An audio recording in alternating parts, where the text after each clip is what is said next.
যখনই আপনি কারো কাছে কিছু পাওয়ার আশা করবেন, আপনি কষ্ট পাবেন। যখনই কারো কাছে কিছু পাওয়ার আশা করবেন, আপনি কষ্ট পাবেন।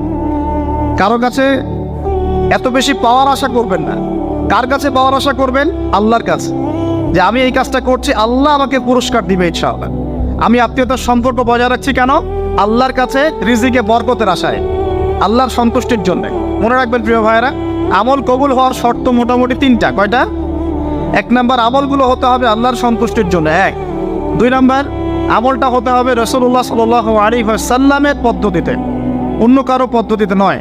3 নাম্বার, আমলটা করার জন্যে আপনার রিজিকটা হতে হবে হালাল। হারাম রিজিকের আমল আল্লাহর কাছে কবুল হয় না। আল্লাহ পাক আমাদের সবাইকে হালাল রিজিকের ব্যবস্থা করে দিন এবং রিজিকটাকে প্রশস্ত করুন, আমিন। তো রিজিক লেখা হয়ে গেছে 2। 3 নাম্বার লেখা হয়ে গেছে এ ব্যক্তি কি কি কাজ করবে দুনিয়ায়, এ ব্যক্তি দুনিয়ায় কি কি কাজ করবে সব লেখা হয়ে গেছে। এখন যদি একটা চোর বলে যে আল্লাহ পাক আমার তাকদিরে লিখেছিলেন যে আমি চুরি করব, তাই আমি চুরি করেছি। এখন যদি একজন ধর্ষক বলে আল্লাহ আমার তাকদিরে লিখেছিল যে আমি ধর্ষণ করব, তাই ধর্ষণ করেছি। এখন যদি যারা এই জনগণের কিছু সম্পদ আত্মসাৎ করে খেয়ে ফেলছে, তারা যদি বলে আল্লাহ তাকদিরে লিখছিলেন জন্যই দুর্নীতি করেছি, তাহলে কথাটা কি হবে? গ্রহণযোগ্য হবে? এখন যদি দলিল দেয় তাকদিরে তো লেখা ছিল। এই আকীদাটার নাম হচ্ছে জাবারিয়া আকীদা। কি আকীদা? জাবারিয়া। এমন একজন ব্যক্তি উমর রাদিয়াল্লাহু আনহুর দরবারে এসেছিল। চোর চুরি করেছে, ধরা পড়েছে।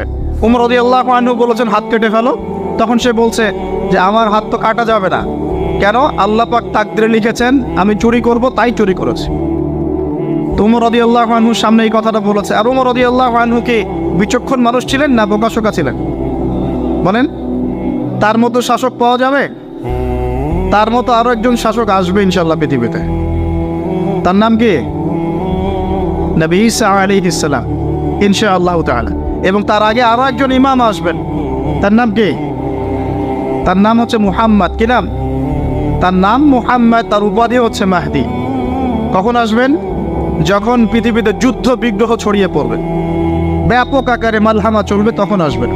কাদের পক্ষে আসবেন? মুসলিমদের পক্ষে। কি উদ্দেশ্যে আসবেন?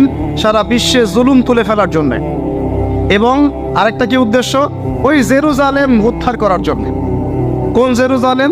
যেটা এখন ইহুদিরা দখল করে আছে। চারপাশে আরবরা, মাঝখানে ও কেমন করে দখল করে আছে? আরবদেরকে হাতের মুঠোয় নিয়ে নিয়েছে। এই কারণে মুনাফিকদের উপর টিকে আছে সে, এবং তার পশ্চিমা মিত্রদের উপর টিকে আছে।